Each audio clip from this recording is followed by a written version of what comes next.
اس وقت گارڈ ہو، چوکیدار ہو، گن مین ہو، اچھا قانون کو کی حفاظت کرنے والے لوگ ہوں، یا سپروائزر ہو، یا جو بھی ہو، اوپر نیچے آگے پیچھے، یعنی جس کو دیکھو موبائل پر لگا ہوا ہے اور اس کو بالکل ہوش ہی نہیں ہے اس کی گود میں گن پڑی ہوئی ہے یا کہیں بیٹھا ہوا ہے کہ کوئی نکل نہ جائے تو بندہ نکل جائے.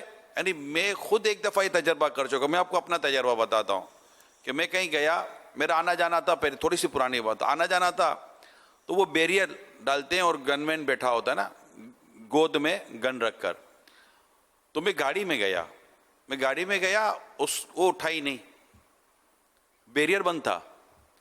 میں گاڑی سے اترا، بیریئر کھولا، گاڑی لے کر نکلا، بیریئر بند کیا اور اس کو اٹھایا.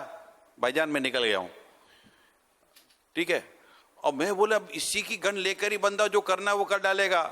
اب میرا چونکہ وہ آنا جانا تو میں نے سمجھایا، پھر میں نے اس کو سپروائزر کو بتایا، میں نے کہا بھائی یہ کیا کر رہے ہو.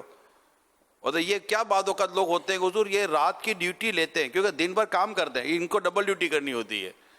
یہ دن بھر کام کرتے ہیں اور رات کی ڈیوٹی بھی اس لیے لیتے ہیں کہ رات کو تھوڑا اس چکر میں جو ہے نا وہ سو ہو جائیں گے.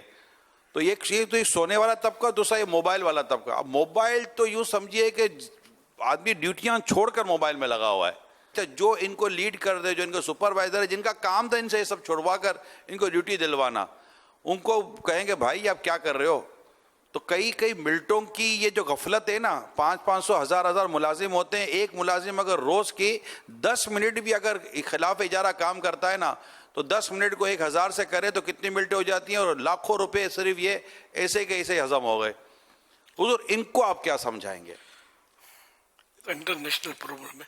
حل تو آپ ہی دیں گے نا، آپ ہی تو میری سنے گا کون. ایک دور تھا کہ حرمین طیبین میں کہ میرا الاؤ نہیں تھا. کوئی کیمرہ اگر وہ کرے نا، مطلب فوٹو کھینچے تو اسے کیمرہ چھین کر اسی وقت ہاتھوں ہاتھ اس کو توڑ دیتے تھے. یہ نہیں کہ آئندہ نہیں کروں گا، معاف کر دو، کچھ نہیں سنتے تھے، وہ توڑ دیتے تھے. نہ رہے ماس نہ وجہ ماسری.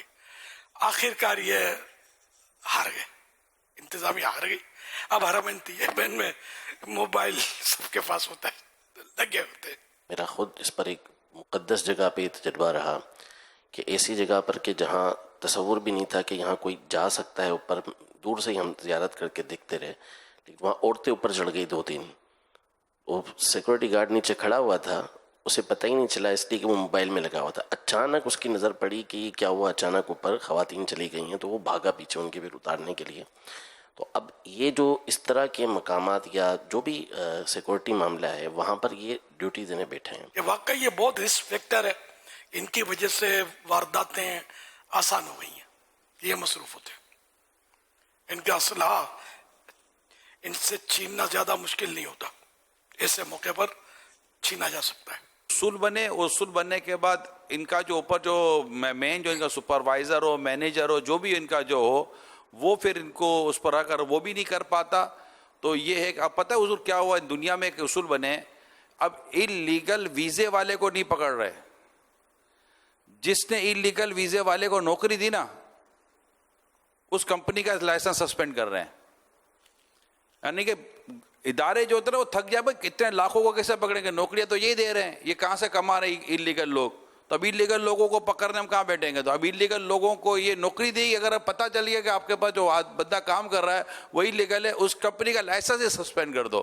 تو اب انلیگل، اب آپ کمپنی جو نوکری دے گی تو وہی پوچھے گی بھائی تمہارے پاس ڈاکیومنٹ پورا ہے، تم لیگل ہو یا نہیں ہو. تو یہ بھی ایک اصول بناتے ہیں لوگ نا. تو اگر یہ اوپر نیچے ہر جگہ پر تھوڑا قانون بن جائے نا، تو یہ دنیا بھر میں جہاں بھی یہ دیکھ اور سن رہے ہیں، اگر آپ اس کو اگر اصولی طور پر لینا چاہیں گے تو انشاءاللہ تعالیٰ آپ کے اداروں میں، آپ کے گھروں میں، آپ کے دفاتر میں یہ جو چوریاں ہو رہی ہیں، ڈکیتیاں ہو رہی ہیں، حادثات ہو رہے ہیں، آگ لگ رہی ہیں، پتہ نہیں کیا کیا کیسز ہو رہے ہیں دنیا بھر میں، جس کی وجہ کسی کا موبائل پہ بزی ہونا ہے، تو اللہ نے چاہا تو اس پہ قابو پایا جا سکتا ہے. من جدہ وجدہ، جس نے کوشش کی اس نے پا لیا. ہم کوشش کریں اور موبائل فون کے استعمال پر یہ کمپنیاں اور مختلف ادارے جو ہیں اپنے اپنے جو ملازمین ان پر اگر قانون بنائیں گے تو انشاءاللہ یہ کہ بہتری ہوگی.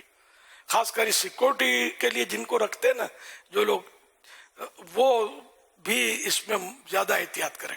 ورنہ یہ کہ نقصان ہونے کے بعد تو پھر ہوش آئے گا ہی کہ ہم نے یوں نہیں کرنا تھا، یوں نہیں، لیکن بہت دیر ہو چکی ہوگی. سب کو احتیاط کرنی چاہیے.